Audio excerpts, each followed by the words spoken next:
জিজ্ঞাসাবাদ বা কিছু প্রমাণ হয়েছে?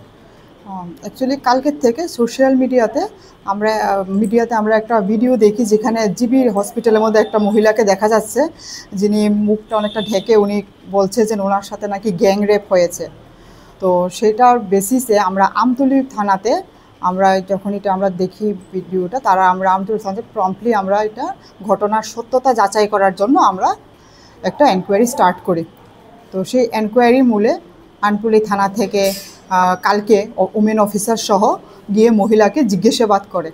তো যে পুলিশ যখন গিয়ে মহিলাকে জিজ্ঞাসাবাদ করে তখন মহিলা বলে যে না, ওনার সাথে কোনো গ্যাংরেপ হয়নি, এবং উনি যে আগে স্টেটমেন্টটা যেটা দিয়েছিল তখন ওনার ঠিক সেন্সে ছিল না, উনি কনসাস ছিল না, এবং ওই স্টেটমেন্টটা উনি কেন দিয়েছে উনি বলতে পারে না, কিন্তু উনি ক্লেম করেছে যে ওনার সাথে কোনো গ্যাংরেপ হয়নি।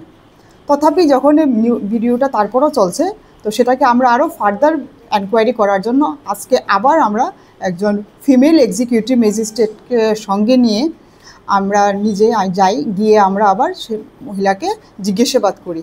তো আজকে মহিলা আবার সেম কথাটাই বলেছে যে ওনার সাথে কোনো জোর জবরদস্তি বা গ্যাংরেপ এরকম কিছুই হয়নি, এবং উনি আগের যে স্টেটমেন্টটা দিয়েছে সেটা উনি কেন সেটা উনি ওনার সেন্স ছিল না তখনে, হ্যাঁ, আর উনি একটু নেশাগ্রস্ত অবস্থায় ছিল তখনই, এই জন্য সে আগে স্টেটমেন্টটা ওনার হয়ে গেছে, এবং উনি এটা এখন কিছুই মনে করতে পারছে না যে উনি আগে কী স্টেটমেন্ট দিয়েছে।